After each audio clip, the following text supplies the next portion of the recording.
আসসালামু আলাইকুম।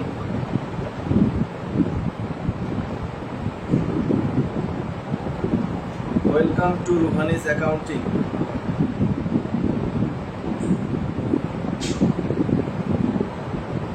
যারা জয়েন করছো তারা একটু সাউন্ড এবং বোর্ড সম্পর্কে জানাও। সাউন্ড এবং বোর্ড সম্পর্কে জানাও, একটু কমেন্টে জানাও যে সাউন্ড ঠিক আছে কিনা, আর হচ্ছে বোর্ড দেখা যায় কিনা। আর আজকের লাইটিংটা একটু হয়তো হালকা হবে, আগামীকাল ইনশাআল্লাহ আগামীকাল থেকে লাইটিংটা আরো অনেক হাই হবে।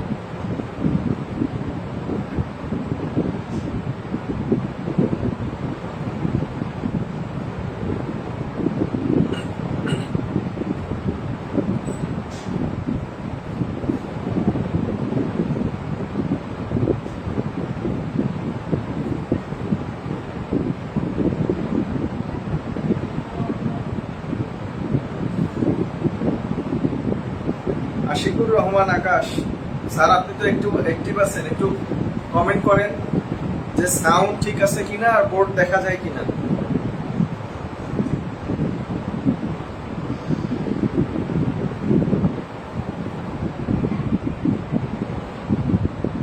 এমডি উমায়ের একটু কমেন্ট করতে হবে যে সাউন্ড ঠিক আছে কিনা এবং বোর্ড দেখা যায় কিনা।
আশিকুর রহমান আকাশ, জি স্যার। উমায়ের, জি স্যার ঠিক আছে।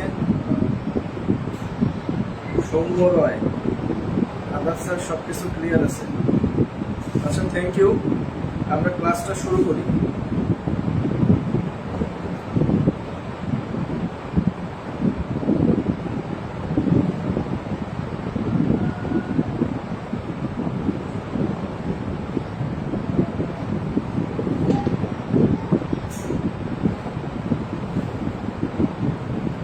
আচ্ছা, একটু ওয়েট করতেছি, দেখি যে বাকি মেম্বাররা জয়েন করে কিনা, এই জন্য একটু ওয়েট করতেছি।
আচ্ছা, ক্লাস শুরু করি। প্রথমত হচ্ছে যে টাইপস অফ অ্যাকাউন্ট। আজকে হচ্ছে লেকচার 1, একদম লেকচার 1 থেকে বেসিক ভাবে ক্লাস শুরু হবে এবং সম্পূর্ণ সিলেবাসটা কভার করা হবে। ক্লাসগুলো হবে আজকের ডেটে 7:30টায়। আজকের ডেটে 7:30টায়। আচ্ছা, ক্লাস শুরু করি। প্রথমত হচ্ছে যে টাইপস অফ অ্যাকাউন্ট। আজকে হচ্ছে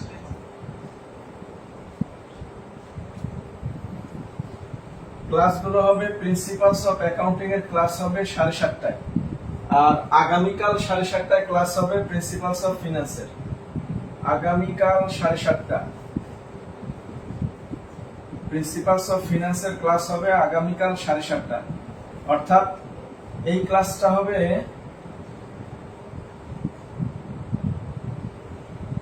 এইটা হবে রবি মঙ্গল বৃহস্পতি। রবি মঙ্গল বৃহস্পতি, আর এইটা হবে হচ্ছে শনি সোম বুধ।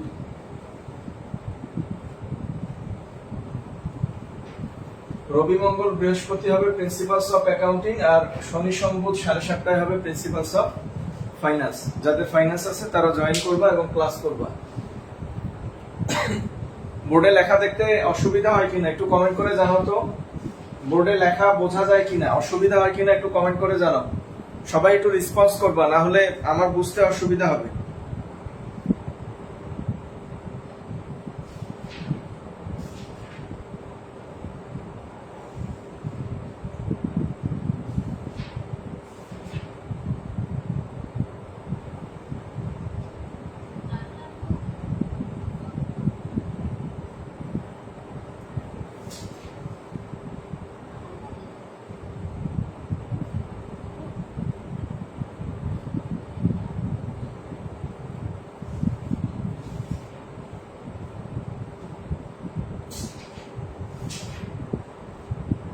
ইমমিন সরকার, ঠিক আছে sir, thank you ইমমিন।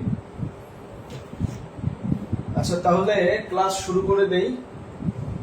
Account, types of account. আজকের ক্লাস হচ্ছে টাইপস অফ অ্যাকাউন্ট এবং আমরা কিছু জার্নাল নিয়ে আলোচনা করব। টাইপস অফ অ্যাকাউন্ট হচ্ছে, তোমরা অবশ্যই সাথে খাতা রাখবা, খাতা কলম এটাকে সাথে রাখবা। টাইপস অফ অ্যাকাউন্ট, যার বাংলা অর্থ হচ্ছে হিসাবের শ্রেণী বিভাগ। হিসাব হচ্ছে 5 প্রকার। একটা হচ্ছে অ্যাসেট, একটা হচ্ছে এক্সপেন্স, আর হচ্ছে রেভিনিউ, লায়াবিলিটি, আর হচ্ছে ক্যাপিটাল। এটা হচ্ছে হিসাবের আধুনিক শ্রেণী বিভাগ।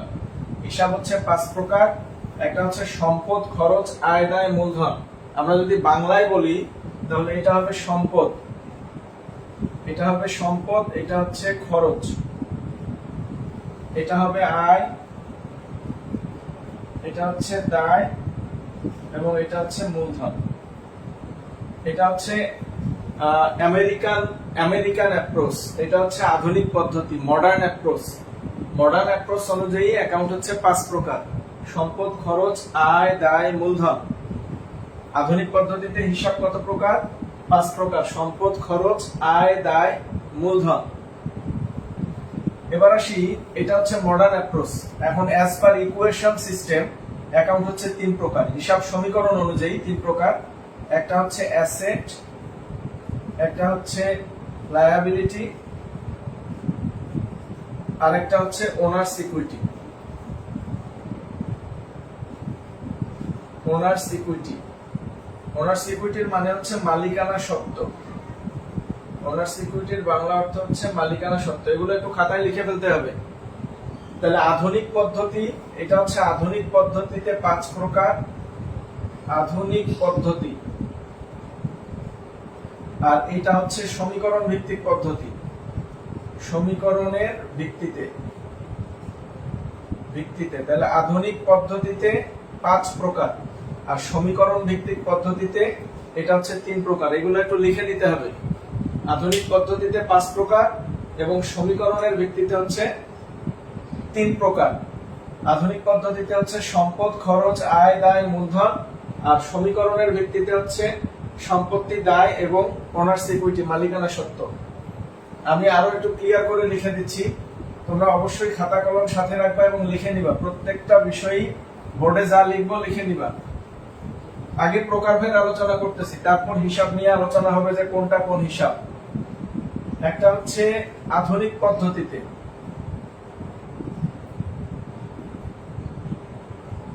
আধুনিক পদ্ধতিতে হচ্ছে 5 প্রকার।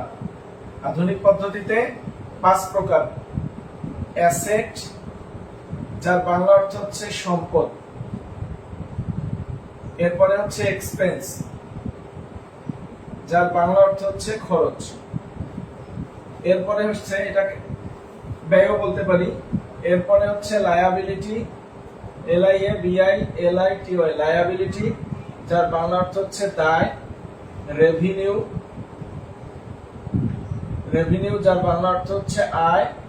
এবং হচ্ছে ক্যাপিটাল, যার বাংলা অর্থ হচ্ছে মূলধন।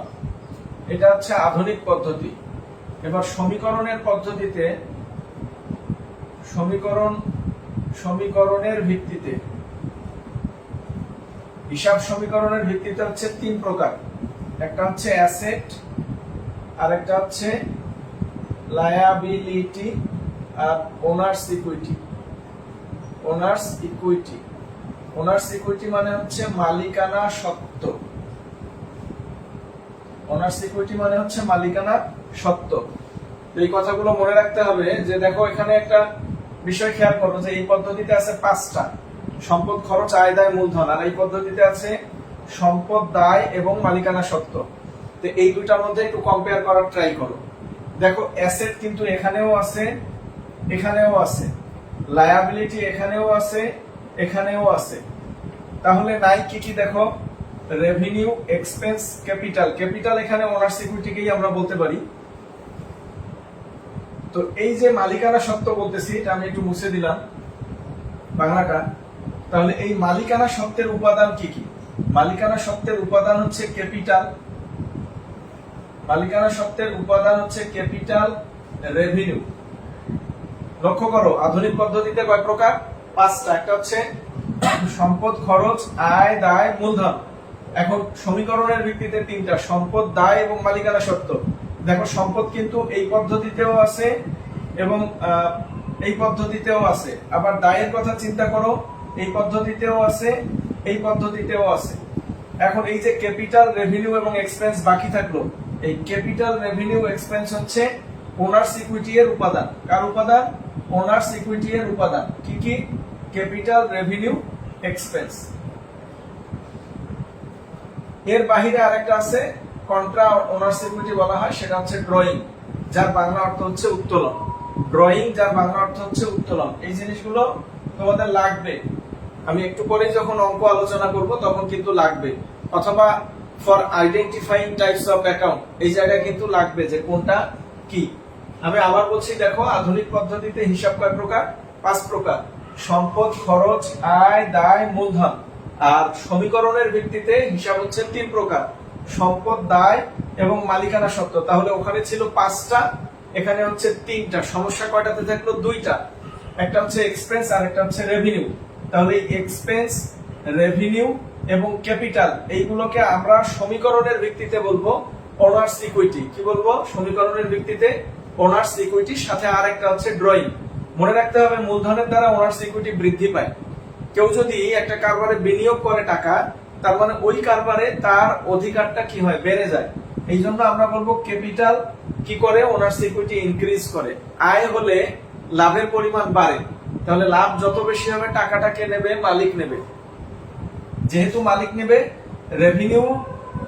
রেভিনিউ সাধারণত ওনার্স ইকুইটি ইনক্রিজ করে।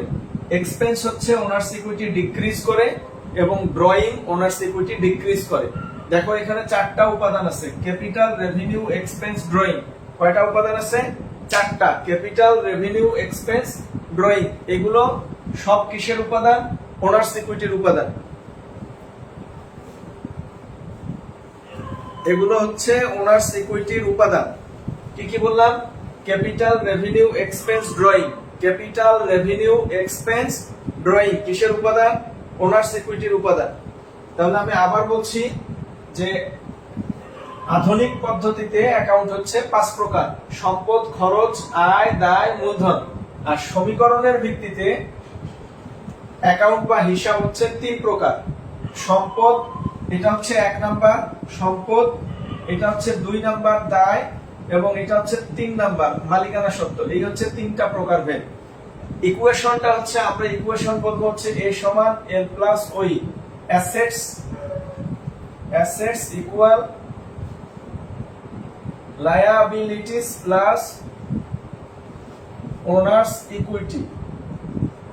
Assets equal liabilities plus owners equity, এটাকে বলা হয় accounting equation, basic accounting equation. তো এই যে অ্যাকাউন্টিং ইকুয়েশনের উপাদান আছে কিন্তু তিনটা, তাহলে ইকুয়েশন ভিত্তিক পদ্ধতিতে আমরা বলবো হচ্ছে অ্যাকাউন্ট তিন প্রকার: অ্যাসেট, লায়াবিলিটি, ওনার্স ইকুইটি। তাহলে অ্যাসেট গেল, লায়াবিলিটি গেল, ওনার্স ইকুইটি। এর বাইরে আছে কি কি? রেভিনিউ এবং এক্সপেন্স, অথবা আমরা যদি এইটাকে চিন্তা করি রেভিনিউ, এক্সপেন্স, ক্যাপিটাল। এই তিনটা উপাদানই কিন্তু ওনার্স ইকুইটির উপাদান। পার্থক্য হচ্ছে যে ক্যাপিটাল ওনার্স ইকুইটি বাড়ায় দেয়, রেভিনিউ ওনার্স ইকুইটি কমায় দেয়, বাড়ায় দেয়, এক্সপেন্স কমায় দেবে, এবং ড্রয়িং ওনার্স ইকুইটির পরিমাণ কমায় দেবে। আমি এটা নিয়ে আরেকটু বিস্তারিত আলোচনা করতেছি। তো তোমরা এই পর্যন্ত ক্লিয়ার কিনা একটু কমেন্ট করে জানাও, বুঝতে পারছো কিনা।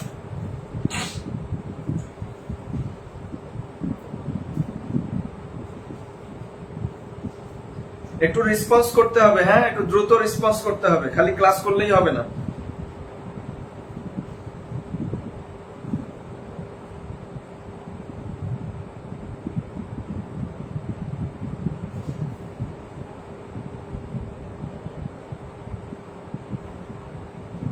স্যার উপরের লেখা দেখা যাচ্ছে না। ও আচ্ছা, ঠিক আছে, ওইটা আমি আবার লিখে দিচ্ছি। অ্যাকাউন্টিং ইকুয়েশনটা হচ্ছে, এটা মুছে দিলাম।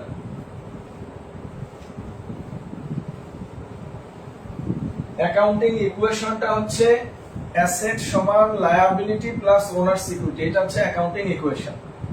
এটা হচ্ছে অ্যাকাউন্টিং ইকুয়েশন, অ্যাসেট সমান লায়াবিলিটি প্লাস ওনার্স ইকুইটি। আমি আবার লিখে দিচ্ছি, অ্যাসেট সমান liability plus owners equity, liability plus owners equity. এই যে এখন ওনার্স ইকুইটির উপাদান কি কি? ওনার্স ইকুইটির উপাদান বা কম্পোনেন্ট হচ্ছে 1 নাম্বার ক্যাপিটাল, ক্যাপিটাল এইটা ওনার্স ইকুইটিকে বাড়ায় দেয়, এই কথাগুলো লিখে নিতে হবে সব তোমাদের।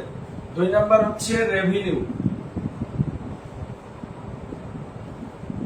রেভিনিউ মানে আয়, এটা ওনার্স ইকুইটিকে বাড়াবে। 3 নাম্বার হচ্ছে এক্সপেন্স, এটা সাধারণত ওনার্স ইকুইটি কমায় দেয়। ব্যতিক্রম ক্ষেত্রে যদি এক্সপেন্সটা বাড়ে ওনার্স ইকুইটি কমবে, আর এক্সপেন্স যদি কমে যায় ওনার্স ইকুইটি বাড়বে। ব্যতিক্রমগুলো আমরা পরে আলোচনা করব। এরপরে হচ্ছে ড্রয়িং, ড্রয়িং ওনার্স ইকুইটি কমায় দেবে। এই চারটা খুবই গুরুত্বপূর্ণ জিনিস। মূলধন ওনার্স ইকুইটি বাড়াবে, রেভিনিউ ওনার্স ইকুইটি বাড়াবে, এক্সপেন্স ওনার্স ইকুইটি কমাবে, ড্রয়িং ওনার্স ইকুইটি কমাবে। তাহলে ক্যাপিটালের বাংলা অর্থ হচ্ছে মূলধন, রেভিনিউ এর বাংলা অর্থ হচ্ছে আয়, এক্সপেন্স হচ্ছে ব্যয় অথবা খরচ, আর ড্রয়িং হচ্ছে উত্তোলন। তো এইটা হচ্ছে সমীকরণের ভিত্তিতে। দেখো সমীকরণটা হচ্ছে অ্যাসেট সমান লায়াবিলিটি প্লাস ওনার্স ইকুইটি, এটা হচ্ছে সমীকরণ। তো এই ওনার্স ইকুইটি এর কম্পোনেন্টস বা উপাদানগুলো কি কি? ওনার্স ইকুইটি এর উপাদান হচ্ছে ক্যাপিটাল, ক্যাপিটাল ওনার্স ইকুইটিকে বাড়াবে। এরপরে হচ্ছে রেভিনিউ, রেভিনিউ ওনার্স ইকুইটিকে বাড়াবে। এক্সপেন্স ওনার্স ইকুইটি কমাবে, ড্রয়িং ওনার্স ইকুইটি কমাবে। তাহলে আশা করি এই পর্যন্ত ক্লিয়ার। কারো সমস্যা থাকলে বলতে পারো। সাবিয়া রহমান মিথিলা, বুঝছি স্যার, থ্যাংক ইউ মিথিলা। একটু সবাই মাঝে মাঝে রেসপন্স করবেন যে কার কোথায় প্রবলেম হচ্ছে। আমি এই জায়গাটা আবার আলোচনা করব, তার আগে এখন আসলে এতক্ষণ ধরে বলতেছিলাম যে হিসাব 5 প্রকার। যারা নতুন আছো তারা তো এক্স্যাক্টলি জানোই না যে এই হিসাব কি, অথবা এই 5 প্রকারের কোনটা কিসের মধ্যে পড়ে। প্রথমে আলোচনা করব হচ্ছে অ্যাসেট এবং এক্সপেন্স নিয়ে। আমি ঠিক যেভাবে লিখে দেব খাতায় ঠিক সেইভাবে লিখে নেবেন। অ্যাসেট এবং এক্সপেন্স, অ্যাসেটের বাংলা অর্থ সম্পদ, আর এক্সপেন্সের বাংলা অর্থ হচ্ছে খরচ। অ্যাসেট হচ্ছে সম্পদ, এক্সপেন্সের বাংলা অর্থ হচ্ছে খরচ বা ব্যয়। এই দুইটার মধ্যে একটা মিল আছে। এই দুইটার মধ্যে মিল হচ্ছে যে খরচ করার জন্য আমাদেরকে পকেট থেকে টাকা ব্যয় করতে হবে এবং অ্যাসেট অর্জন করার জন্য আমাদের পকেট থেকে টাকা ব্যয় করতে হবে। এটা মিল, দুইটার মধ্যে মিল। কি মিল? অ্যাসেট অর্জন করার জন্য টাকা ব্যয় করতে হয়, এক্সপেন্স অর্থাৎ ব্যয় নির্বাহ করার জন্য টাকা ব্যয় করতে হয়, টাকা দিতে হয়, টাকা খরচ করতে হয়। এটা হচ্ছে এই দুটার মধ্যে মিল। মনে করো যে এই যে আমার হাতে ফোন, এই যে ফোন, এই ফোনটা আমি আমার করার জন্য আমি কিনে আসছি দোকানদারের কাছে এবং এটার জন্য কিন্তু আমি টাকা ব্যয় করছি, টাকা দিতে হয়েছে আমাকে দোকানদারকে। আবার আমি যদি আজকে হোটেলে দুপুরে কিছু খেয়ে থাকি সেই জন্যও কিন্তু আমার টাকা ব্যয় করতে হয়েছে। তাহলে এখানে দুইটা বিষয়, যে এই যে মোবাইলটা কিনলাম, মোবাইলটা আমার কাছে এখন অবধি আছে, কিন্তু এই যে দুপুরবেলা যে হোটেলে খেয়ে আসছি এর কিন্তু কোনো মানে এই যে টাকাটা খরচ করছি এটার ফলাফল কিন্তু নাই। এটার ফলাফল একটা নির্দিষ্ট সময় পর শেষ হয়ে যাবে। ঠিক আছে, আমি যদি ধরি 24 ঘন্টা, 24 ঘন্টার মধ্যে শেষ হয়ে যাবে। তাহলে এই দুইটার মিল হচ্ছে যে দুইটার জন্যই টাকা ব্যয় করতে হয়। এটা হচ্ছে মিল। পার্থক্য হচ্ছে যে এইটা এর অস্তিত্ব বিদ্যমান থাকে আর এর অস্তিত্ব বিদ্যমান থাকে না। এটা একটা নির্দিষ্ট সময় পরে শেষ হয়ে যাবে, নিঃশেষ হয়ে যাবে, শেষ হয়ে যাবে। এটা শুধু এটা হচ্ছে আমাদের থাকবে, এটা থাকবে না, এটা শেষ হয়ে যাবে। আর একটা পার্থক্য হচ্ছে যে এটা কেনা হয় ব্যবহার করার জন্য, ব্যবহার করার জন্য এটা কেনা হয়। আর এইটা করা হয়, এইটা যদি আমরা কোনো কিছু কিনে আনি সেটা হচ্ছে ব্যবসা, পুনরায় বিক্রির জন্য, পুনরায় বিক্রির জন্য, বিক্রির জন্য মানে আবার বিক্রি করব এই জন্য, পুনরায় বিক্রির জন্য। আর এটা দীর্ঘদিন থাকবে, এর অস্তিত্ব থাকবে। আর এটা নিঃশেষ হয়ে যাবে একটা সময়, মানে এর অস্তিত্ব থাকবে আর এর অস্তিত্ব থাকবে না, থাকবে না, অস্তিত্ব থাকবে না। এটা হচ্ছে পার্থক্য। এই দুইটা হচ্ছে পার্থক্য। বেসিক মিলটা হচ্ছে এইটা অর্জন করার জন্য টাকা ব্যয় করতে হয়, এইটার জন্য টাকা ব্যয় করতে হয়। এটা হচ্ছে মিল। পার্থক্য হচ্ছে এইটা কেনা হয় ব্যবহার করার জন্য, আমরা কোনো অ্যাসেট কিনি এটা ব্যবহার করার জন্য, এবং আমরা কোনো এক্সপেন্স সম্পূর্ণ করি এটা পুনরায় বিক্রির জন্য যদি কোনো কিছু কিনি। আর এটার অস্তিত্ব ব্যবসাতে থাকবে আর এর অস্তিত্ব থাকবে না। অর্থাৎ একটা অঙ্ক বা একটা প্রতিষ্ঠান যত সময়ের জন্য হয়, একটা হিসাবকাল যত দিনের জন্য হয়, আমি যদি ধরি অঙ্ক 7 দিনের হিসাবকাল, তাহলে 7 দিন পর্যন্ত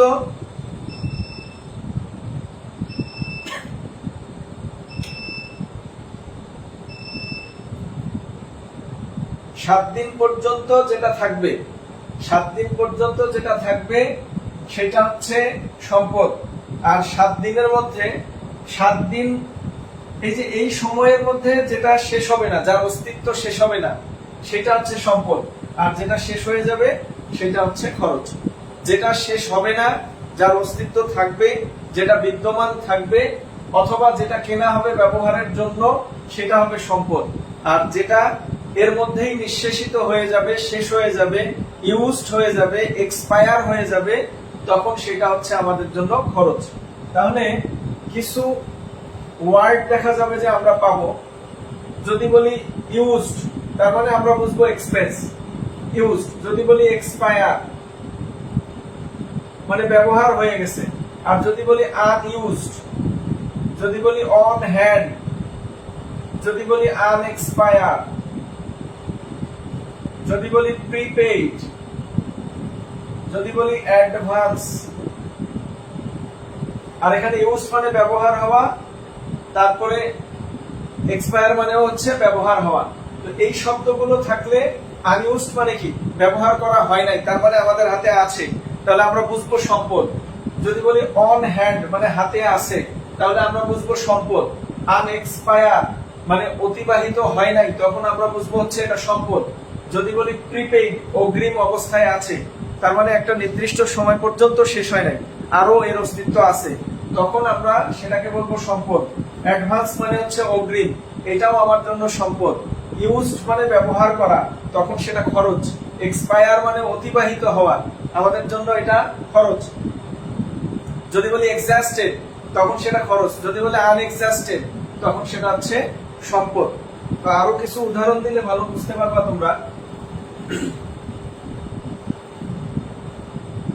দেখো, যদি বলি ক্যাশ, ক্যাশ মানে হচ্ছে নগদ, নগদ টাকা আমাদের পকেটে আছে, তার মানে এর অস্তিত্ব আছে, এটা হবে সম্পদ।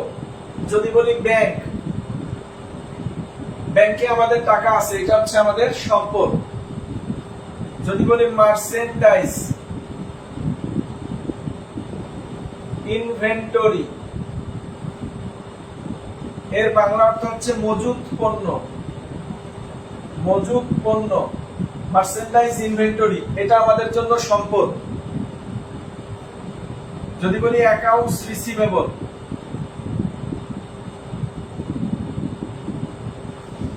অ্যাকাউন্টস রিসিভেবল যার অর্থ হচ্ছে প্রাপ্য হিসাব, এটা খুব গুরুত্বপূর্ণ একটা টার্মস, প্রাপ্য হিসাব বা দেনাদার, প্রাচীন নাম হচ্ছে দেনাদার।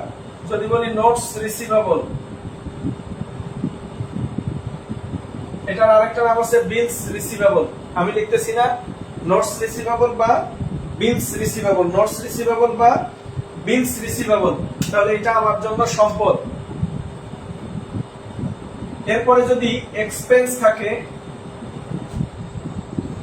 অর্থাৎ খরচের সাথে যদি অ্যাডভান্স বা প্রিপেইড কথাটা থাকে, অ্যাডভান্স অথবা প্রিপেইড মানে অগ্রিম খরচ, টাকা বেশি দিয়ে রাখছি। মনে করো কোন টিচারের কাছে প্রাইভেট পড়তে গিয়ে 1 মাসের প্রাইভেট পড়ে তুমি 4 মাসের টাকা দিয়ে রাখছো, বেশি দিয়ে রাখছো কত মাসের? 3 মাসের। এই যে বেশি দিয়ে রাখছো 3 মাসের, এটা সম্পদ। আর 1 মাস যখন পার হয়ে যাবে 1 মাসেরটা হবে খরচ। তার মানে যেদিন তুমি দিয়ে দিলে টাকাটা, ওই দিন তোমার জন্য পুরো 4 মাসেরই সম্পদ হিসাবে লিপিবদ্ধ করা যাবে। আর যখন মাসটা শেষ হয়ে যাবে তখন 1 মাস হবে খরচ আর 3 মাস থাকবে হচ্ছে সম্পদ। এবার রেভিনিউ মানে হচ্ছে আয়। রেভিনিউ যদি বকেয়া থাকে, অ্যাক্রুড রেভিনিউ মানে বকেয়া আয়, এটার বাংলা অর্থ হচ্ছে বকেয়া আয়, এই শব্দটার বাংলা অর্থ হচ্ছে বকেয়া। তাহলে এই জিনিসগুলো, অ্যাক্রুড রেভিনিউ মানে হচ্ছে আয়, তাহলে এটা আমাদের জন্য সম্পদ। আয় যদি বকেয়া থাকে মানে আয় আমি পাবো বাট এখনো পাই নাই, তাহলে সেটা আমাদের জন্য হবে সম্পদ। তাহলে ক্যাশ সম্পদ, ব্যাংক সম্পদ, মার্চেন্ডাইজ ইনভেন্টরি সম্পদ, অ্যাকাউন্টস রিসিভেবল সম্পদ, নোটস রিসিভেবল সম্পদ, অ্যাডভান্স বা প্রিপেইড এক্সপেন্স সম্পদ, অ্যাক্রুড রেভিনিউ হচ্ছে সম্পদ। এরপরে আমি যদি বলি ফার্নিচার, আসবাবপত্র, এটা সম্পদ। এরপরে যদি বলি বিল্ডিং, এটা সম্পদ। যদি বলি ল্যান্ড, এটা সম্পদ। ফার্নিচার, ল্যান্ড, বিল্ডিং এগুলো হচ্ছে সম্পদ। যদি বলি ইকুইপমেন্ট, ইকুইপমেন্টের বাংলা অর্থ হচ্ছে সরঞ্জাম।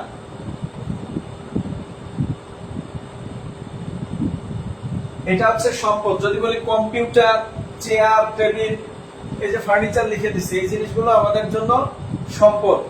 এরপরে যদি বলি ফাইল ক্যাবিনেট, এগুলো আমাদের জন্য সম্পদ, কারণ এগুলো আমরা প্রোডাকশন করি না, আমরা কিনে আনি, কিনে এনে কি করি? ব্যবহার করি। তাহলে যদি কোনো কিছু কেনা হয় ব্যবহার করার উদ্দেশ্যে, তাহলে সেটা হচ্ছে সম্পদ। এরপরে যদি বলি গুডউইল, গুডউইল মানে সুনাম, এটা সম্পদ। গুডউইল হচ্ছে সুনাম, যার বাংলা অর্থ সুনাম। সুনাম হচ্ছে অ্যাসেট, কারণ হচ্ছে সুনাম দীর্ঘদিন থাকে এবং সুনামের জন্যই, ধরো যদি তোমাদেরকে বলা হয় যে স্যান্ডেল কিনতে যাবা, সেটা কোন দোকানে কিনবা? অবশ্যই টাকা পয়সা বেশি থাকলে বাটাতে যাবা, কারণ বাটার এই সুনাম আছে। এটা কারবারের জন্য হচ্ছে অ্যাসেট।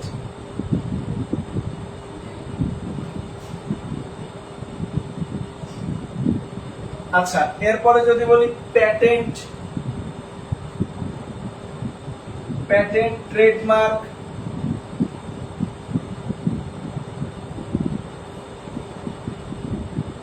এগুলো হচ্ছে কারবারের জন্য, সবগুলো হচ্ছে সম্পদ। এগুলো মুখস্থ করে ফেলতে হবে। আস্তে আস্তে তখন দক্ষতা বাড়বে, তখন আর সমস্যা হবে না। Cash, bank, merchandise inventory, accounts receivable, notes receivable, advance বা প্রিপেইড এক্সপেন্স। তারপর অ্যাক্রুড রেভিনিউ, অ্যাক্রুড রেভিনিউ এটা দূরে লেখা হয়ে গেছে। রেভিনিউ এর বাংলা অর্থ হচ্ছে আয়। এরপরে furniture, building, land, equipment, goodwill, patent, trademark. Copyright, copyright, copyright এটা গ্রন্থ সত্ত্ব। ট্রেডমার্ক হচ্ছে ট্রেডমার্ক, প্যাটেন্ট, কপিরাইট এগুলো সবগুলো হচ্ছে সম্পদ, এগুলোকে বলা হয় অস্পর্শনীয় সম্পদ। এই গুডউইল, প্যাটেন্ট, ট্রেডমার্ক, কপিরাইট অস্পর্শনীয় সম্পদ। ফার্নিচার, বিল্ডিং, ল্যান্ড, ইকুইপমেন্ট যেগুলোকে ধরা যাবে সেটা হচ্ছে স্পর্শনীয় সম্পদ। এগুলো স্পর্শনীয় সম্পদ, এগুলো অস্পর্শনীয় সম্পদ। আর এগুলোকে বলা হয় ফিক্সড অ্যাসেট। সবগুলোকে কি বলা হয়? আরো অনেক আছে, আমরা আস্তে আস্তে জানবো। যেমন lease hold property, lease hold property মানে ইজারা সম্পত্তি, এটা হচ্ছে অস্পর্শনীয় সম্পদ। এগুলোকে বলবো আমরা ফিক্সড অ্যাসেট। এটা আবার দুই প্রকার, স্পর্শনীয়, অস্পর্শনীয়। এর বাইরেও আরো কিছু সম্পদ আছে, যেমন অলিক সম্পদ। তারপর এগুলো আস্তে আস্তে শিখবো। আর এই কয়েকটাকে বলা হয় কারেন্ট অ্যাসেট, এই কয়েকটাকে বলা হয় কারেন্ট অ্যাসেট, মানে বাংলা অর্থ হচ্ছে চলতি সম্পদ, চলতি সম্পদ। আর এটা হচ্ছে স্থায়ী সম্পদ, চলতি সম্পদ এবং স্থায়ী সম্পদ। স্থায়ী আবার দুইটা, একটাকে ধরা যাবে, যেটাকে ধরা যাবে সেটা স্পর্শনীয়, আর যেটাকে ধরা যাবে না সেটা হচ্ছে অস্পর্শনীয়। এই যে এই পর্যন্ত এইগুলা হচ্ছে স্পর্শনীয় আর এই দিকের গুলা হচ্ছে অস্পর্শনীয়। তাহলে সম্পদের ক্ষেত্রে আমি বলছি যেটা আমরা দীর্ঘদিন ব্যবহার করব অথবা যেটা কিনে আনবো ব্যবহার করার জন্য সেটা সম্পদ। আর যে টাকা ব্যয় করে আমরা কারবারের অর্থনৈতিক কিছু সুবিধা পাবো, উদ্দেশ্য হচ্ছে কারবারে অর্থনৈতিক সুবিধা পাওয়া। কারণ ব্যয় না করলে, ধরেন আমি যদি কোনো টাকা খরচ না করি তাহলে কোনো কিছুই হবে না আমার জন্য। আমি একটা ব্যবসা শুরু করতে গেলে দেখা যাবে যে মালামাল আনতে গেছি, রিক্সা ভাড়া করতে হলো, এরপরে ধরেন ব্যবসার বীমা করতে হবে। তো এইরকম এইগুলোকে আমরা বলবো হচ্ছে ব্যয়। তো এইটার বিষয়টা হচ্ছে এটা একটা নির্দিষ্ট সময়ের মধ্যে শেষ হয়ে যাবে, নিঃশেষ হয়ে যাবে, আর এগুলো থাকবে। আর যদি কোনো কিছু কেনা হয় যে আমি কিনলাম এই উদ্দেশ্যে যে আবার বিক্রয় করব, এরকম উদ্দেশ্যে যদি কিনি সেটাও আমাদের জন্য হচ্ছে ব্যয়। তো যেমন আমি যদি বলি পারচেজ গুডস, পারচেজ গুডস যার বাংলা অর্থ হচ্ছে পণ্য ক্রয়। ভালো করে খেয়াল করবেন, যদি বলি পারচেজ মার্চেন্ডাইজ ইনভেন্টরি এটা সম্পদ, যদি বলি পারচেজ মার্চেন্ডাইজ ইনভেন্টরি এটা সম্পদ, যদি বলি পারচেজ গুডস পণ্য ক্রয় এটা হচ্ছে খরচ। পারচেজ গুডস বললে এটা খরচ, আর পারচেজ মার্চেন্ডাইজ বললে এটা সম্পদ। কারণ মার্চেন্ডাইজ মানে মজুদ পণ্য, মজুদ পণ্য কেনা হয় ভবিষ্যতে দাম বাড়লে বিক্রি করে লাভ করার জন্য, আর পণ্য অ্যাভেলেবল কেনা হয় বিক্রয় করার জন্য। ধরেন আমি একজন মুদির দোকানদার, তাহলে এই মুদির দোকানদার হিসেবে যেসব পণ্য কিনি আমার উদ্দেশ্য কিন্তু ব্যবহার করা না, আমার উদ্দেশ্য হচ্ছে আবার বিক্রি করে মুনাফা অর্জন করা। এই যে যেমন ফার্নিচার সম্পদ বললাম, কিন্তু ফার্নিচারের ব্যবসা যারা করে তাদের কাছে সেটা কিন্তু খরচ। আমি যদি বলি পারচেজ ফার্নিচার এটা আমার জন্য অ্যাসেট, আর দোকানদার যদি বলে পারচেজ ফার্নিচার এটা আমার জন্য কিন্তু এক্সপেন্স। মনে রাখতে হবে, উদ্দেশ্যটা বুঝতে হবে। মেহেদী হাসান স্যার লেখাগুলো আর একটু বড় করে লিখলে দেখতে সুবিধা হবে। আচ্ছা মেহেদী হাসান, বড় করে লিখলে আসলে জায়গা হবে না, আর যেহেতু এটা বোর্ডে আছে আর ভিডিওটা তোমাদের টাইমলাইনে মানে এই গ্রুপটাতে যেহেতু থাকবে, সুতরাং ভিডিওটা বারবার দেখে লিখে নিতে পারবা, অথবা ওই স্ক্রিনশট নিয়ে বড় করে দেখতে পারবা, অসুবিধা হওয়ার কথা না। তাহলে পারচেজ গুডস হচ্ছে খরচ, বাট পারচেজ মার্চেন্ডাইজ হচ্ছে সম্পদ। পারচেজ গুডস হচ্ছে খরচ, পারচেজ ফার্নিচার হচ্ছে সম্পদ, পারচেজ বিল্ডিং হচ্ছে সম্পদ, পারচেজ ল্যান্ড হচ্ছে সম্পদ, পারচেজ ইকুইপমেন্ট হচ্ছে সম্পদ। আবার ব্যবসায়ীর ধরনটাও চিন্তা করতে হবে। যদি কোনো ব্যবসায়ী এই কাজ হচ্ছে ল্যান্ড ক্রয় করে আর বেচে, ল্যান্ড কেনে আর বেচে, মানে তার কাজই হচ্ছে ল্যান্ড কেনা বেচা, তখন কিন্তু সেটাকে আমরা অ্যাসেট বলতে পারবো না। কারো কাজ যদি হয় ফার্নিচার ক্রয় করা আর বিক্রি করা, তাহলে সেটাকে আমরা অ্যাসেট বলতে পারবো না।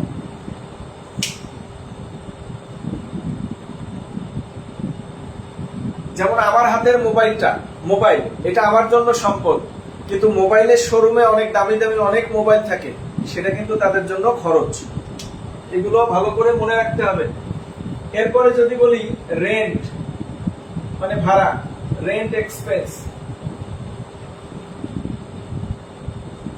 স্যালারি এক্সপেন্স মানে বেতন, এরপর ওয়াজেস এক্সপেন্স,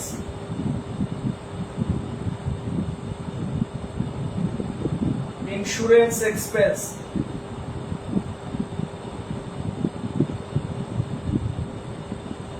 মানে বীমা খরচ, এরপর কমিশন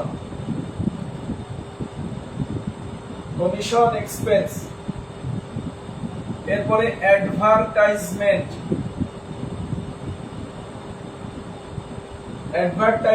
এক্সপেন্স। বোর্ডে জায়গা হবে না, আমি বারবার মানেটা বলে দিচ্ছি। বিজ্ঞাপন ব্যয়। অ্যাডভার্টাইজমেন্ট এক্সপেন্স হচ্ছে বিজ্ঞাপন ব্যয়, বিজ্ঞাপন খরচ। এরপরে যদি বলি ডিসকাউন্ট এক্সপেন্স, বাট্টা ব্যয়। এরপরে ইন্টারেস্ট এক্সপেন্স,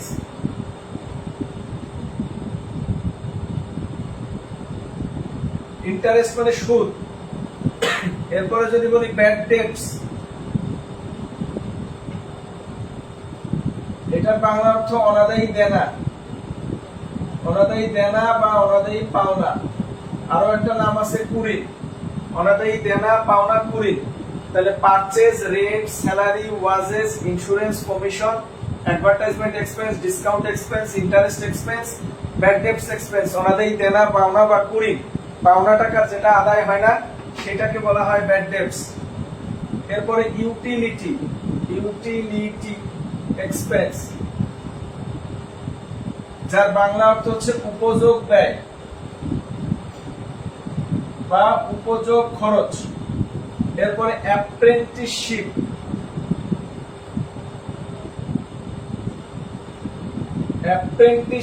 অ্যালাউন্স, বাংলা অর্থ হচ্ছে শিক্ষানবিশ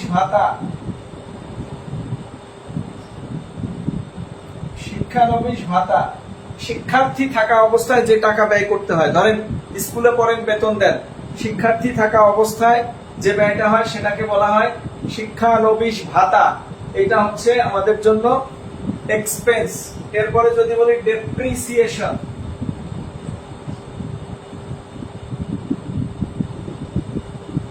এক্সপেন্স, যার বাংলা অর্থ হচ্ছে অবচয়। তোমাদেরকে খুব চমৎকার একটা তালিকা লিখে দেওয়া হয়েছে, খুবই চমৎকার একটা তালিকা লিখে দেওয়া আছে। এখানে অনেক আইটেম আছে যেগুলো তোমাদের সারা জীবন কাজে লাগবে। এটা লিখে নাও, দ্রুত একটা স্ক্রিনশট নিয়ে নাও।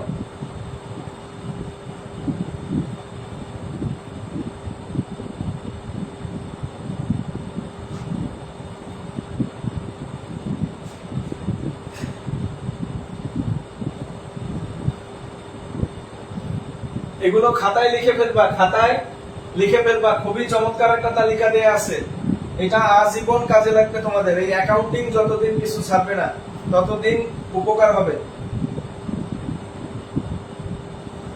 লেখা বুঝতে অসুবিধা হলে আমি আবার বলছি, cash, bank, merchandise inventory, accounts receivable, notes receivable, advance বা prepaid expense, accrued revenue, furniture, building, land, equipment, goodwill, patent, trademark, copyright, এগুলো সব সম্পদ।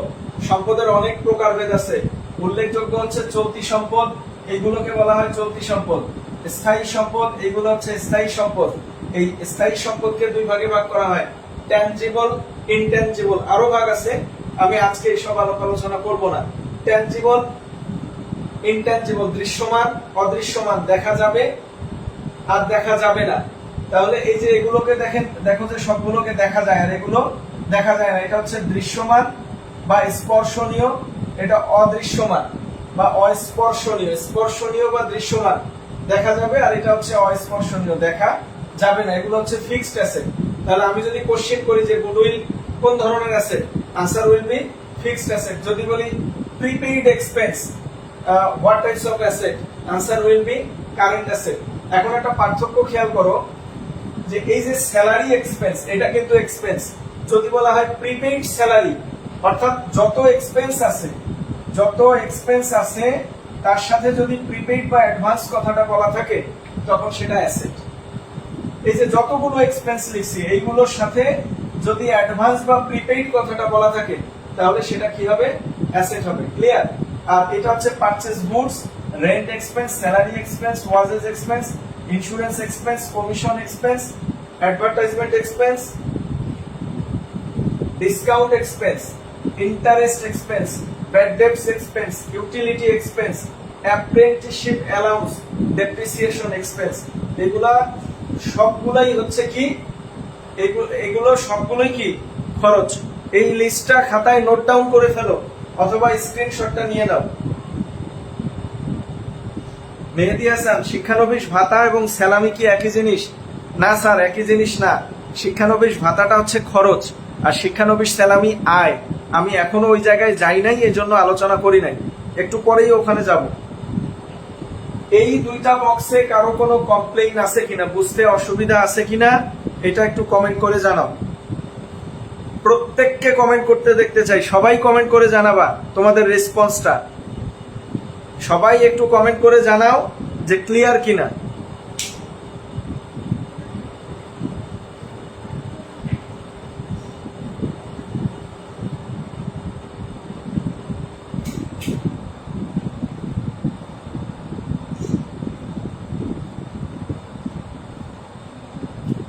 ছবিটা ভালো করে নিও তো, এই যে ফুল ছবিটা।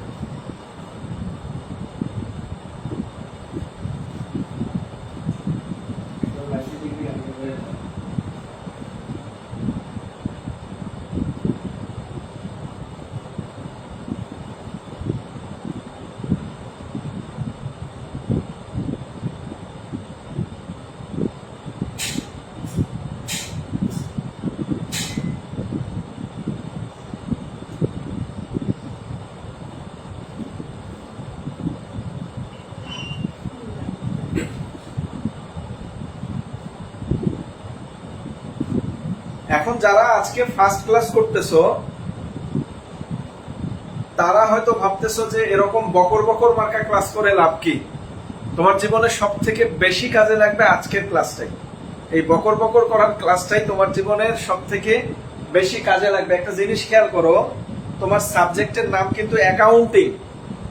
আইএনজিটাকে বাদ দাও, অ্যাকাউন্টিং বানান দেখো ACCOUNTING। এই শুধু আইএনজিটাকে যদি বাদ দিয়ে দাও, দেখো থাকলো কি অ্যাকাউন্ট। তার মানে অ্যাকাউন্টিং এর মূল বিষয়ই হচ্ছে অ্যাকাউন্ট। এই জন্য খারাপ লাগলেও আজকের ক্লাসটাই করতে হবে এবং এইটা তোমাকে ব্যাপক সাপোর্ট দেবে।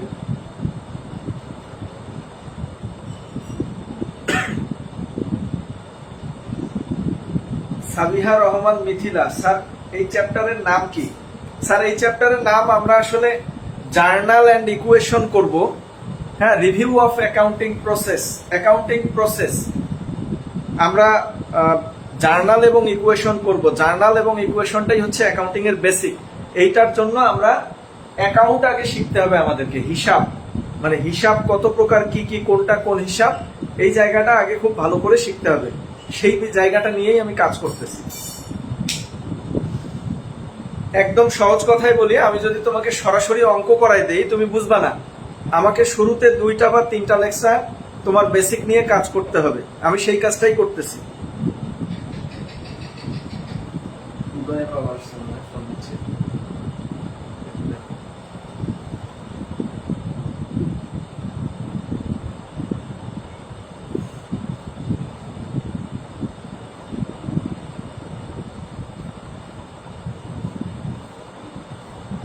মেহেদী হাসান, খুব ভালো লাগলো sir, thank you. Shrabon Roy clear sir. Imin বুঝছি স্যার। মেহেদী হাসান ক্লিয়ার। সাবিহা রহমান মিথিলা, জি বুঝছি স্যার। নির্ঝরা বুঝছি স্যার, থ্যাংক ইউ সবাইকে।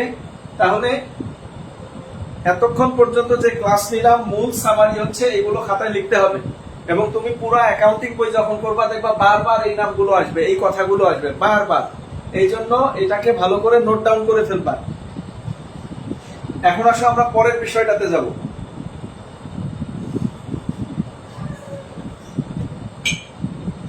মুছে দিলাম আমি।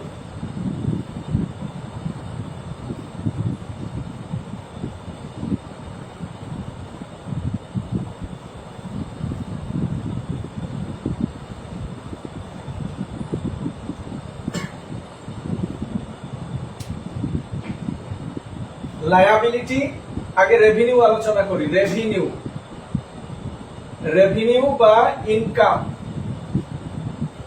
যার বাংলা অর্থ হচ্ছে আয়। এই যে আমরা এতক্ষণ যে খরচ করলাম, এই এত খরচ করার উদ্দেশ্যই হচ্ছে কারবার থেকে কিছু অর্থনৈতিক সুবিধা পাওয়া। কি পাওয়া? অর্থনৈতিক সুবিধা পাওয়া। এই যে ব্যয় করে আমরা একটা বিজনেস স্টার্ট যে করি, এই উদ্দেশ্য কি? কিছু মুনাফা অর্জন করা। মনে আছে তোমাদের? এই যে পণ্য যে কিনলাম, সেই পণ্যটা যদি আমরা সেলস করি, পণ্য যদি বিক্রয় করা হয়, বিক্রয়, তাহলে পণ্য শুরুতেই বলছিলাম যদি পণ্য কেনা হয় আবার বিক্রি করার জন্য সেটা খরচ, তাহলে যখন বিক্রয় করব সেটা আয়। আবার ধরো আমি যে তোমাদেরকে পড়াচ্ছি, আমি কিন্তু তোমাদেরকে কোনো পণ্য দেইনি, আমি কি দিচ্ছি? সেবা। আমি কি দিচ্ছি? সেবা, যেটাকে বলবো সার্ভিস রেভিনিউ। তাহলে এইটা হচ্ছে আমার জন্য আয়।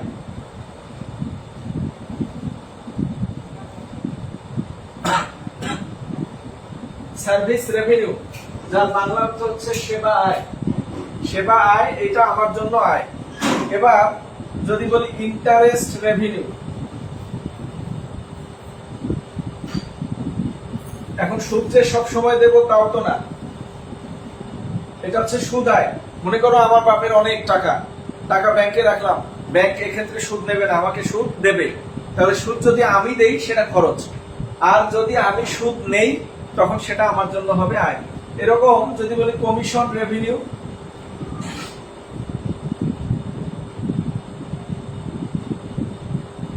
কমিশন রেভিনিউ মানে কমিশন আয়, এইটাও আমার জন্য আয়। তাহলে একটা জিনিস খেয়াল করো, যখন বললো ইন্টারেস্ট এক্সপেন্স তখন সেটা ব্যয়, যখন বললো ইন্টারেস্ট রেভিনিউ আয়, কমিশন এক্সপেন্স ব্যয়, কমিশন রেভিনিউ হচ্ছে আয়।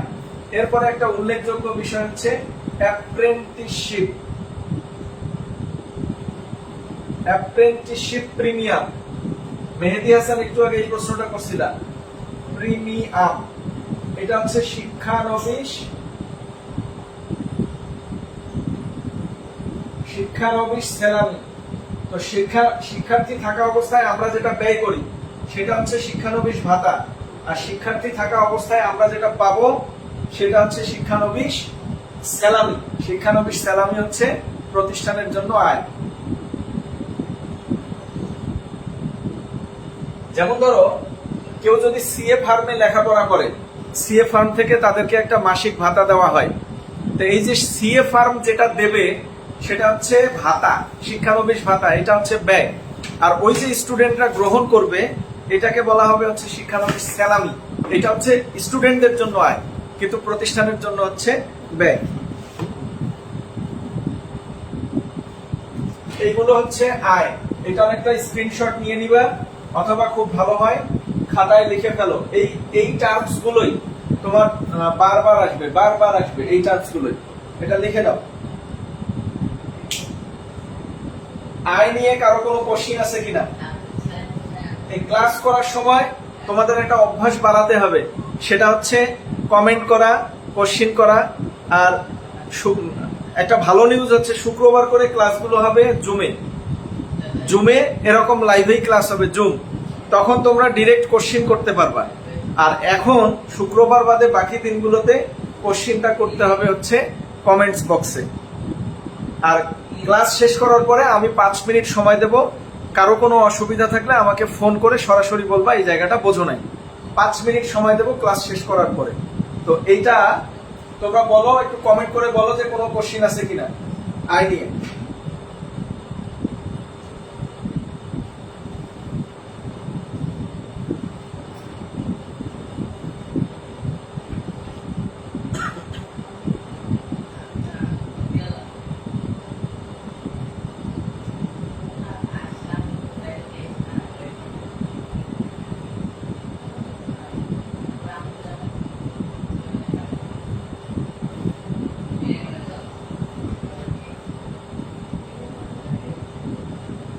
কমেন্ট করো, দ্রুত।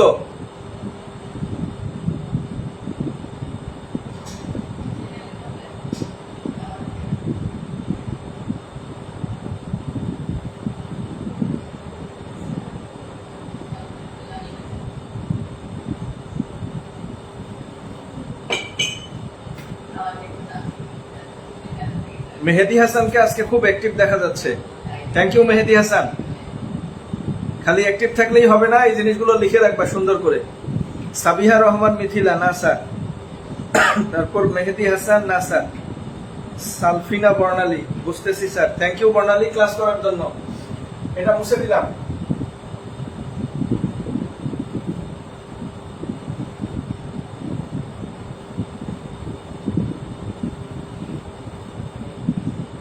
এবার আমরা শিখবো দায় ও মূলধন। দায় মূলধন শেখার আগে একটা জিনিস দেখি, সেটা হচ্ছে আমি কে। এটা একটা বিজনেস, এটা হচ্ছে মালিক বা ওনার, আর এটা হচ্ছে আমি। আমি মানে আমরা যারা অঙ্ক করি।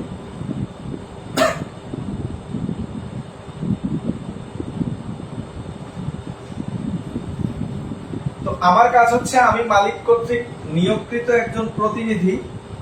আমি মালিক কর্তৃক নিয়োগকৃত একজন প্রতিনিধি। এই যে এই ভদ্রলোক হচ্ছে আমি, মালিক কর্তৃক নিয়োগকৃত প্রতিনিধি। আমার কাজ হচ্ছে হিসাবের যথাযথ সংরক্ষণ করে মালিককে বুঝাই দেওয়া। হিসাবের যথাযথ সংরক্ষণ করে মালিককে বুঝাই দেওয়া। তো এখানে ব্যবসাটাই হচ্ছে সর্বেসর্বা বিষয়। তো এই ব্যবসাটা দুই ভাবে হয়, একটা হচ্ছে মালিক পক্ষের টাকা দিয়ে, একটা হচ্ছে অন্যান্য পক্ষের টাকা দিয়ে। অর্থাৎ আমি ধরে নিলাম একটা ব্যবসা তৈরি করার জন্য 5 লাখ টাকা প্রয়োজন। আমি ধরে নিলাম একটা ব্যবসা তৈরি করার জন্য 5 লাখ টাকা প্রয়োজন, মালিকের কাছে আছে 3 লাখ টাকা। মালিক দিল 3 লাখ। মালিক তার বন্ধু বান্ধবের কাছে ধার করলো 2 লাখ, বা ব্যাংকের কাছে ঋণ নিল, বা বীমা প্রতিষ্ঠানের কাছে ঋণ নিল। এটাকে বলবো আমরা অন্যান্য পক্ষ। একদম সোজা বাংলা ভাষায় একটা ব্যবসা থেকে মালিক যা যা দাবি করতে পারবে সেটাকে আমরা বলবো ওনার্স ইকুইটি। কি বলবো? ওনার্স ইকুইটি বা ক্যাপিটাল। মালিক যা যা দাবি করতে পারবে। আর অন্যান্য পক্ষের যে দাবিগুলো, এটাকে বলবো আমরা দায়। মূলত দুইটাই দায়। এই কারবারটা মালিকের কাছেও দায়বদ্ধ, অন্যান্য মানুষ পক্ষ বা ব্যক্তি পক্ষ বা প্রতিষ্ঠান পক্ষ বা অন্যান্য যে কোনো পক্ষের কাছেও দায়বদ্ধ। মালিকের দায়বদ্ধতাকে, মালিকের কাছে যে দায়বদ্ধতা তার থাকে, অর্থাৎ একটা ব্যবসা থেকে মালিক যা যা ডিমান্ড করতে পারবে, সেটাকে বলবো আমরা ক্যাপিটাল, ওনার্স ইকুইটি। আর মালিক বাদে অন্যান্য পক্ষ যদি কোনো দাবি করতে পারে, সেটাকে বলবো হচ্ছে দায়। মোট কথা এইটাও পাওনাদার, এটাও পাওনাদার। এটা হচ্ছে ইন্টারনাল পাওনাদার, আর এটা হচ্ছে এক্সটার্নাল পাওনাদার। এটাকে বলা হয় ইন্টারনাল লায়াবিলিটি, এটাকে বলা হচ্ছে এক্সটার্নাল লায়াবিলিটি। আর এটা হচ্ছে আমি, কোষাধ্যক্ষ বা ম্যানেজার বা ক্যাশিয়ার বা ব্যবস্থাপক। মালিক আমাকে দায়িত্ব দিল, আমার কাজ হচ্ছে হিসাব বুঝাই দেওয়া মালিককে। তো এই যে একটা বিজনেসে মালিক দাবি যা যা করতে পারবে, এটা ওনার সিকিউরিটি বা ক্যাপিটাল। অন্যান্য পক্ষের দাবিটা হচ্ছে দায়। তাহলে এই যে 3 লাখ আর 2 লাখ, মালিক কয় টাকা দাবি করতে পারবে? 3 লাখ। এই 2 লাখ মালিক দাবি করতে পারবে না। পার্থক্য হচ্ছে মালিক এটার কারণে লাভের অংশ পাবে, আর এটা মানে যা লাভ হবে মালিক পাবে, ক্ষতি হলেও মালিক বহন করবে। আর এই যে 2 লাখ টাকা দিল, এই লাভের কোনো অংশ পাবে না, ক্ষতির কোনো অংশ বহন করবে না। এ পাবে নির্দিষ্ট হারে সুদ। কি পাবে? নির্দিষ্ট হারে সুদ। এটাই হচ্ছে দায় এবং মূলধন। তো আমরা কিছু উদাহরণ দেখি।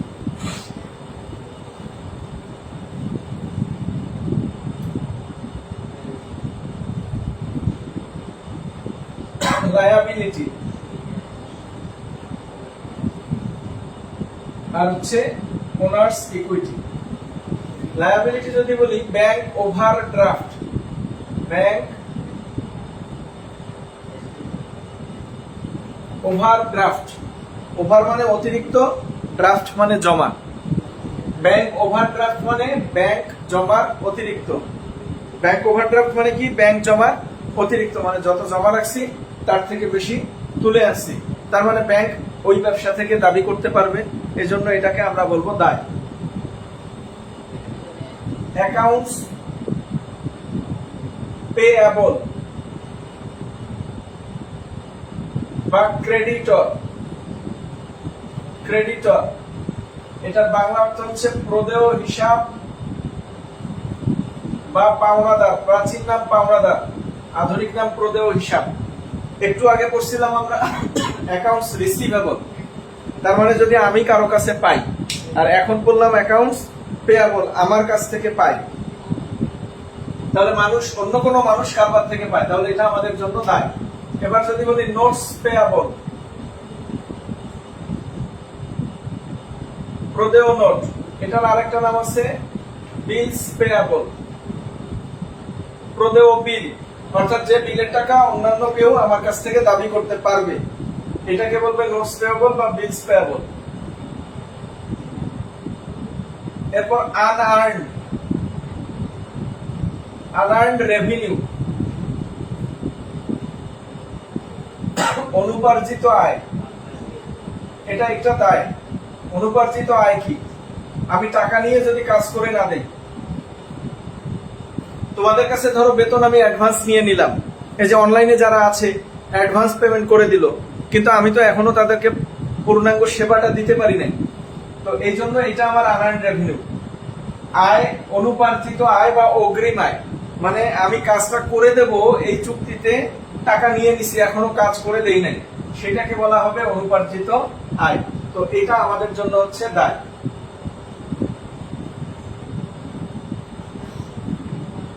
এরপরে যদি অ্যাক্রুড এক্সপেন্স, মানে হচ্ছে বকেয়া খরচ, মানে খরচের টাকা দেওয়া উচিত ছিল, দেই নাই। আমরা কিন্তু অ্যাক্রুড রেভিনিউ করছি অ্যাসেটে, আয়ের টাকা পাওয়া উচিত ছিল, পাই নাই। যা পাওয়া উচিত ছিল পাই নাই সেটা সম্পদ, আর যা দেওয়া উচিত ছিল দেই নাই সেটা আমাদের জন্য দায়। এগুলোকে বলা হয় কারেন্ট লায়াবিলিটি। কি বলা হয়? কারেন্ট লায়াবিলিটি, চলতি দায়। এবার যদি বলি লোন মানে ঋণ, ডেট ঋণ, বন্ড এক ধরনের document, debenture, loan, debt, bond, debenture, ঋণপত্র, এগুলো হচ্ছে দায়। ডিবেঞ্চার এগুলোও দায়। এটাকে বলা হবে long term liability. Long term liability, এটা হচ্ছে long term liability. Loan, debt, bond, debenture, loan, debt, bond, debenture, এগুলো হচ্ছে লং টার্ম লায়াবিলিটি। তাহলে লায়াবিলিটিও দুই প্রকার, current liability, long term liability. যেগুলো দ্রুত পরিশোধ করতে হয়, আরো প্রকারভেদ আছে, আমরা সেটা আস্তে আস্তে জানবো।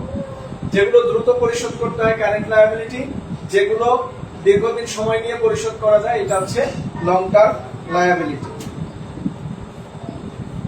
এরপরে আসি মালিক পক্ষের দাবি কি কি হতে পারে। ক্যাপিটাল হচ্ছে মালিক পক্ষের দাবি।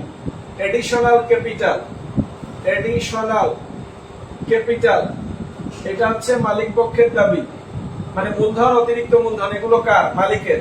কারবারে যদি লাভ হয়, নেট প্রফিট অথবা নেট ইনকাম, লাভ হলে এই টাকা কে নেবে? মালিক নেবে। শেয়ার প্রিমিয়াম,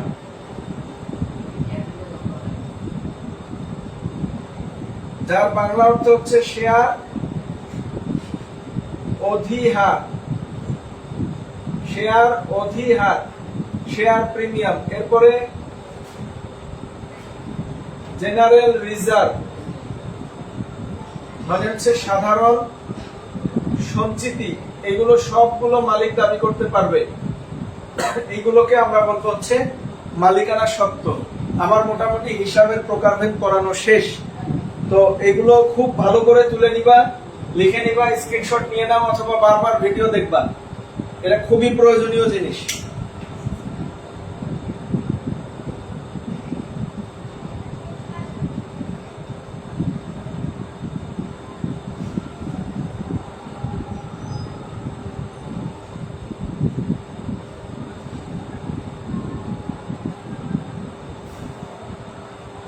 একটু লিখে দাও, যদি বুঝে থাকো ক্লিয়ার শব্দটা লিখে দাও অথবা ওকে শব্দটা লিখে দাও। কারো কোশ্চিন থাকলে বলতে পারো। এখানে মনে হয় দেখা যাচ্ছে না, এখানে লিখছিলাম ওনার্স ইকুইটি।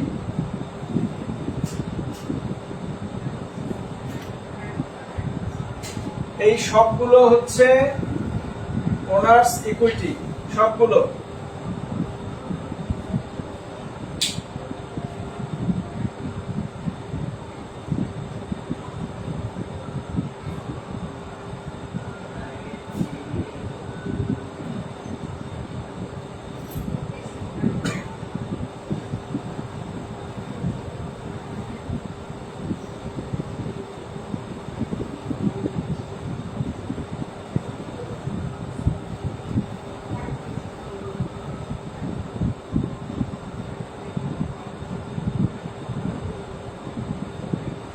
শেয়ার প্রিমিয়ামটা একটু বোঝা যায় স্যার। শেয়ার প্রিমিয়াম হচ্ছে শেয়ার অধিহার।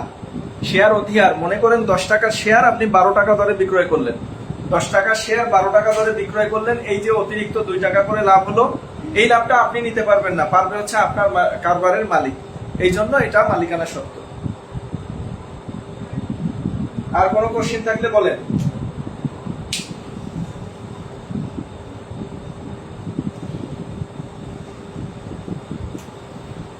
তাহলে এখন দেখেন আমরা সমীকরণের ভিত্তিতে হিসাব করছি 3 প্রকার।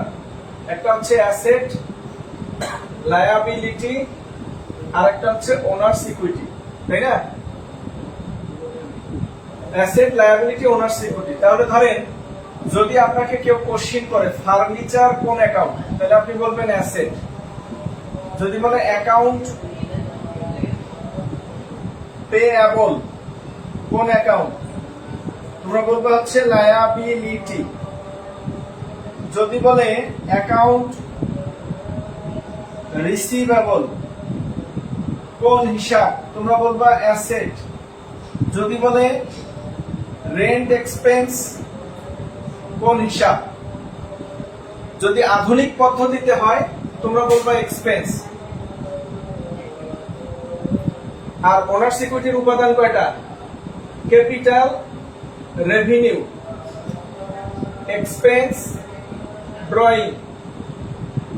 তাহলে দেখো যদি বলে আধুনিক পদ্ধতিতে কোন হিসাব, আনসার কি হবে? এক্সপেন্স। যদি বলে সমীকরণের ভিত্তিতে কোন হিসাব, তখন আনসার হবে ওনার্স ইকুইটি। যদি বলে সেলস কোন হিসাব, আধুনিক পদ্ধতিতে রেভিনিউ, কিন্তু এই পদ্ধতিতে ওনার্স ইকুইটি। যদি বলে ক্যাপিটাল কোন হিসাব, তাহলে ক্যাপিটাল মানে ক্যাপিটাল, আর এই পদ্ধতিতে আমরা বলবো কি? Owners equity. যদি বলে স্যালারি, তাহলে আমরা বলবো কি? আধুনিক পদ্ধতিতে বলবো এক্সপেন্স, কিন্তু সমীকরণের ভিত্তিতে কি বলবো? Owners equity. কারণ এক্সপেন্স নামে ওনার্স ইকুইটিতে কিছু নাই, মানে এক্সপেন্স নামে কোনো অ্যাকাউন্ট এই সমীকরণ ভিত্তিতে নাই। এক্সপেন্স হচ্ছে ওনার্স ইকুইটির একটা উপাদান। তার মানে স্যালারি বললে আধুনিক পদ্ধতিতে হবে খরচ, কিন্তু সমীকরণ ভিত্তিক পদ্ধতিতে কি হবে? Owners equity. ক্লিয়ার?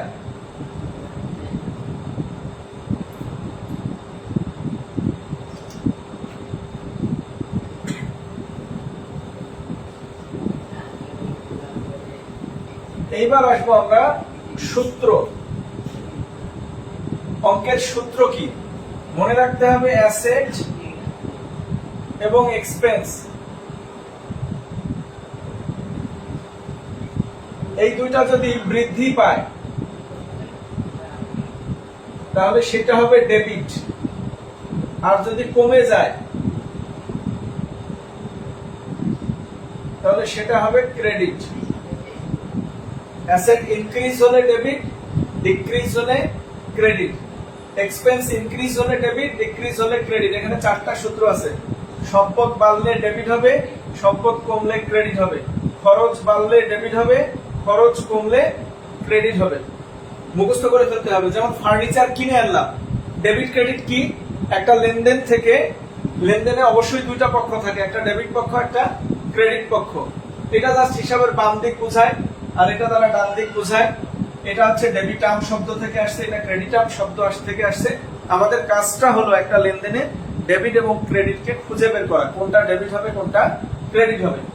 ধরো আমি ফার্নিচার কিনে আনলাম, ফার্নিচারটা বাড়লো না কমলো? অবশ্যই বাড়লো, তখন ফার্নিচার হবে ডেবিট এই সূত্র অনুযায়ী। আর যদি ফার্নিচার আমি বিক্রি করি তাহলে ফার্নিচারটা কমে যাবে, এই সূত্র অনুযায়ী হবে ক্রেডিট। আমি যদি ভাড়া প্রদান করি, ভাড়া খরচটা বাড়বে, তখন ভাড়া খরচ হবে ডেবিট। এটা আমাদের নেক্সট দিনের আলোচ্য বিষয়, আজকে জাস্ট বেসিকটা বুঝাই দিচ্ছি যে সম্পদ এবং খরচ যদি বাড়ে ডেবিট হবে, কমলে ক্রেডিট হবে। এখানে 4টা সূত্র আছে। এবার আসি আর 3টা।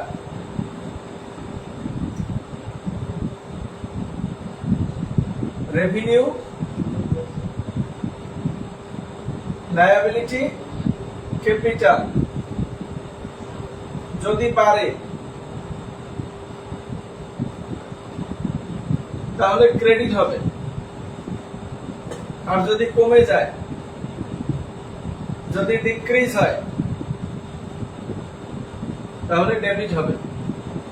পার্থক্য খেয়াল করো, এটা ইনক্রিজ মানে ডেবিট, বাট এই 3টা ইনক্রিজ মানে ক্রেডিট, আর এই 2টা ডিক্রিজ মানে ক্রেডিট, আর এটা ডিক্রিজ মানে হচ্ছে ডেবিট। উল্টা, কিন্তু উল্টা, এরা সাধারণত ডেবিট বংশীয়, মানে এদের সাধারণ নেচারটা হচ্ছে ডেবিট, এরা ন্যাচারালি ডেবিট, বাট ক্রেডিট হতে পারে কখন, যদি কমে যায়। আর এরা ন্যাচারালি ক্রেডিট কিন্তু ডেবিট হতে পারে, এরা ন্যাচারালি ক্রেডিট কিন্তু ডেবিট হতে পারে, তাহলে বাড়লে ক্রেডিট হবে, কমলে ডেবিট হবে। আর এরা ন্যাচারালি ডেবিট, ক্রেডিট হতে পারে, তাহলে বাড়লে ডেবিট, কমলে ক্রেডিট। এখানে এই 3 দুগুণ 6, আর এখানে হচ্ছে 2 দুগুণ 4, মোট 10টা সূত্র আছে। আয় বাড়লে ক্রেডিট, কমলে ডেবিট, দায় বাড়লে ক্রেডিট, কমলে ডেবিট, মূলধন বাড়লে ক্রেডিট, কমলে ডেবিট, সম্পদ বাড়লে ডেবিট, সম্পদ কমলে ক্রেডিট।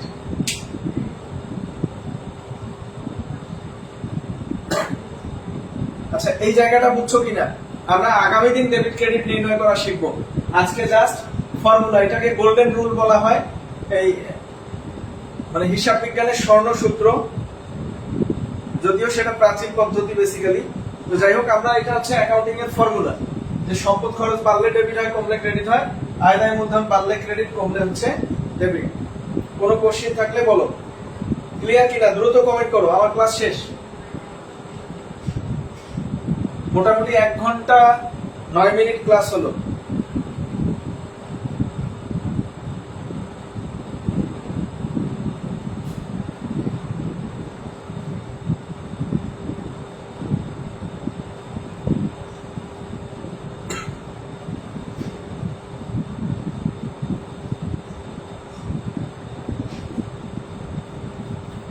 আর তোমাদের ছোট্ট একটা কাজ আছে, আগামী 3 মিনিটে ক্লাস সম্পর্কে একটা রিভিউ দিবা, যে আসলেই অনলাইনে সম্ভব নাকি সম্ভব না। ক্লাস তোমাদের কাছে কেমন মনে হলো?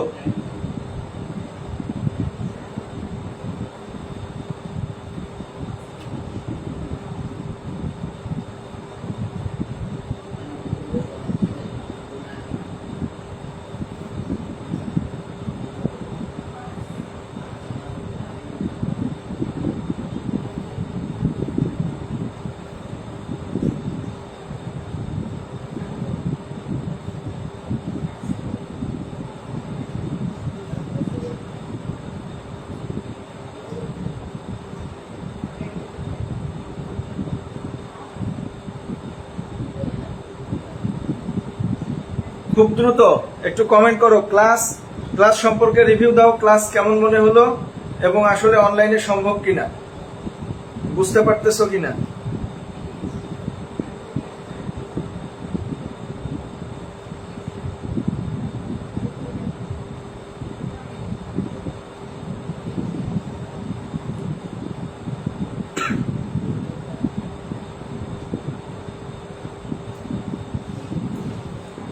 এখন কিছু তোমাদের কিছু প্রশ্নের উত্তর দেই, তোমাদের মনে যে প্রশ্নগুলো কাজ করে। আগামীকাল থেকেই ক্লাস শুরু হওয়ার আগে লেকচার শিট চলে যাবে, লেকচার শিটটা তোমাদের ডাউনলোড করে নিতে হবে। মেহেদী হাসান, এভাবে সাপোর্ট দেওয়ার জন্য অনেক অনেক ধন্যবাদ sir, thank you Mehedi Hasan.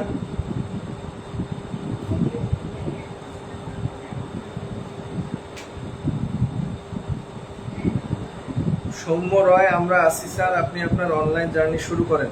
Thank you Soumya রয়। তো ক্লাসগুলো হবে লেকচার শিট দিয়ে, লেকচার শিট এর পিডিএফ তোমাদের যে হোয়াটসঅ্যাপ গ্রুপটা আছে গ্রুপে চলে যাবে। তোমাদের কাজ হচ্ছে প্রিন্ট দিয়ে নেওয়া অথবা ক্লাস করার সময় সামনে রাখা। আর ক্লাস করার সময় অবশ্যই খাতা কলম সাথে রাখবা। আর আমার অনলাইন, আমি অনেক আগে থেকে জব ব্যাচ পড়াতাম অনলাইনে, গতবার শিক্ষক নিবন্ধনের জব ব্যাচ ছিল। তো এই যে অনার্সটাকে এই বছরই ফার্স্ট, এটা কন্টিনিউ করা। তোমরা তোমাদের জায়গা থেকে আমাকে একটু হেল্প করবা। পরিচিত বন্ধু বান্ধব যদি কেউ পড়তে চায়, এত অল্প কোর্স ফিতে আসলে কেউ পড়ায় না, যে কেউ যদি পড়তে চায় আমাদের এই কোর্সটা সম্পর্কে, আমি বলতেছি না তোমরা সবসময়ই ভালো রিভিউ দিবা, তোমাদের যা মনে হয়। যদি তোমরা মনে করো যে পজিটিভ রিভিউ দেওয়া দরকার তাহলে রিভিউ দিবা এবং তাদেরকে মোটামুটি ভাবে ভর্তি করানোর চেষ্টা করবা যদি তোমাদের কাছে পজিটিভ মনে হয়। আর যদি মনে হয় যে না তোমরা বুঝতেছো না, ক্লাসগুলো ভালো হচ্ছে না, তাহলে কখনোই কারো কাছে বলার দরকার নাই। আর যদি ভালো হয় তাহলে তোমাদেরও নৈতিক দায়িত্ব আমাকে একটু হেল্প করা আমার পরিচিতি বাড়ানোর ক্ষেত্রে। বেস্ট অফ লাক, ভালো থাকবে। আজকে এই পর্যন্তই। আসসালামু আলাইকুম।